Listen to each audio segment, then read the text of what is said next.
Bonjour et bienvenue sur ce nouvel épisode de l'écriture d'un roman. Alors comme d'habitude, je vais aborder avec vous les problématiques que je rencontre autour de l'écriture de mon roman L'Inde de Suraj. Le but de ce podcast est de partager mon processus créatif littéraire en train de se faire. Pour ça, je m'enregistre quotidiennement après chaque séance d'écriture. Ceci est donc la retranscription spontanée, mais non pas exhaustive de mon travail, avec mes différentes techniques, mes doutes et mes questionnements. Bonne écoute à vous! Le vendredi 15 mai 2020. Je suis toujours sur la relecture de mon roman, j'en suis à la page 186 sur 244, donc ça me prend beaucoup plus de temps que ce qu'il était prévu, comme je me doutais un peu, puisque je dois retravailler pas mal de passages. Donc j'avance quand même assez bien, aujourd'hui j'ai fait une grosse séance, j'en suis à plus de 4 heures de travail, donc c'est plutôt pas mal. Et puis là, là je commence un peu à en avoir marre, j'en suis à l'interview d'un de mes intervenants. J'ai du mal à supprimer des passages. Je me pose vraiment la question pour une séquence qui en même temps me semble importante parce qu'elle dévoile un nouveau visage de l'Inde, et puis elle précède quelque chose qui va se passer, mais d'un autre côté, j'ai l'impression qu'elle fait pas trop partie de l'intrigue. Pour l'instant, je la garde parce que je la trouve plutôt bien écrite, je trouve qu'on rentre bien dedans, on comprend bien ce qui se passe, on ressent plein de choses. Et puis voilà, c'est un petit peu un préambule de ce qui va se passer par la suite, donc peut-être qu'elle a quand même son rôle à jouer. Du moins, je l'espère parce que je l'aime beaucoup cette scène, je trouverais ça dommage de m'en séparer. Mais il y a un truc qui va pas. L'histoire n'avance plus en fait, c'est une suite de scènes où il y a des hauts et des bas dans leur relation, où il se passe des choses, mais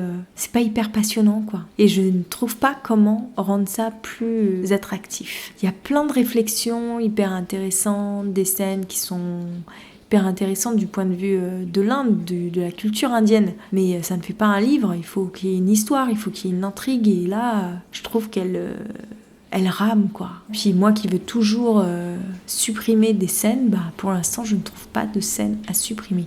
À force de relire mon histoire, je commence à avoir de vrais doutes quant à la pertinence de ce que j'écris. Est-ce que ça va intéresser quelqu'un ? Est-ce que c'est pas complètement mal écrit ? J'ai l'impression de prendre des scènes pour prétexte, pour parler d'autres choses. Ce sont que des illustrations pour dire certains propos. Je suis dans une phase un peu de bas où je me dis que peut-être c'est nul en fait ce que j'écris. Ça va pas m'empêcher de continuer la lecture, mais c'est assez déprimant de voir son roman sous cet angle quand on a passé tant de temps dessus. Le samedi 16 mai 2020. J'étais toute contente ce matin de me lever à 6h pour pouvoir écrire plus longtemps aujourd'hui, même si j'avais pas beaucoup dormi cette nuit. Et puis j'ai écrit 2 heures ce matin et en fait maintenant je suis trop fatiguée pour continuer et puis j'ai un petit problème de santé qui fait que ça me fatigue encore plus. Ça m'empêche d'écrire et donc du coup je me suis mis à lire. J'ai entamé un nouveau livre qui est Briser en nous, la mer gelée d'Erik Orsenna. J'avais jamais rien lu de lui et je suis assez impressionnée par son écriture. Et donc forcément je me compare à lui et je me dis que ce que j'ai fait à côté c'est tellement nul. Il n'y a aucune originalité dans le style, dans la manière de raconter l'histoire, aucune fantaisie. Tout est décrit de manière chronologique, les actions sont rapportées telles quelles. Après, chacun son style. Moi, l'originalité de mon livre, c'est plus dans le nouveau regard qu'on peut porter sur l'Inde à travers cette histoire d'amour entre un Indien et une Française. Donc ça réside un peu dans le thème, il faudrait que je voie d'ailleurs, si ça n'existe pas déjà. Il y a évidemment La Nuit Bengali de Mircea Eliade que j'avais lu il y a quelques années, que j'avais adoré.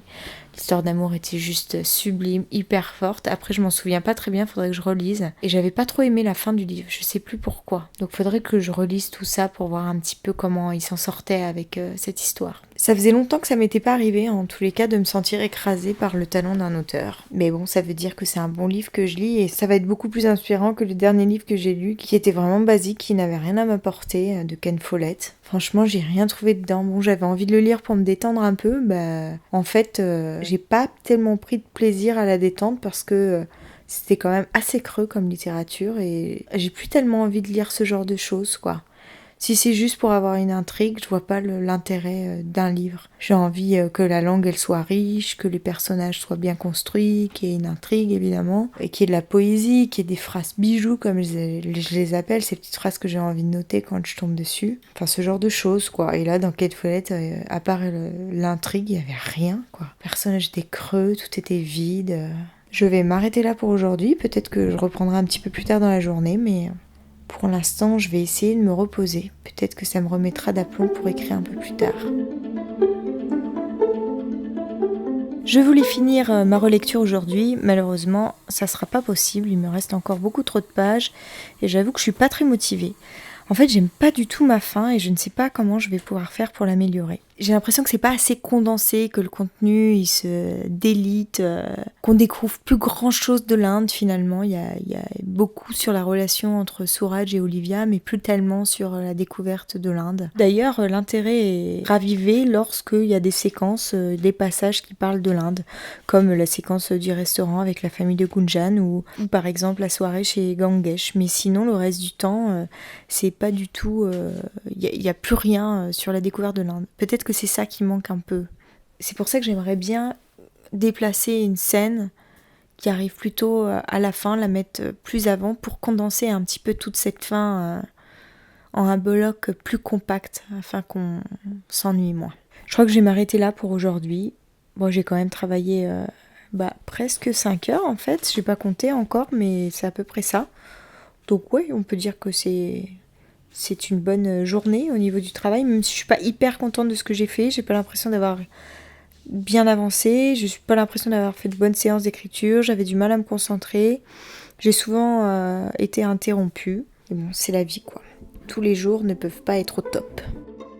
On va s'arrêter là pour aujourd'hui et je vous donne rendez-vous samedi prochain pour un nouvel épisode.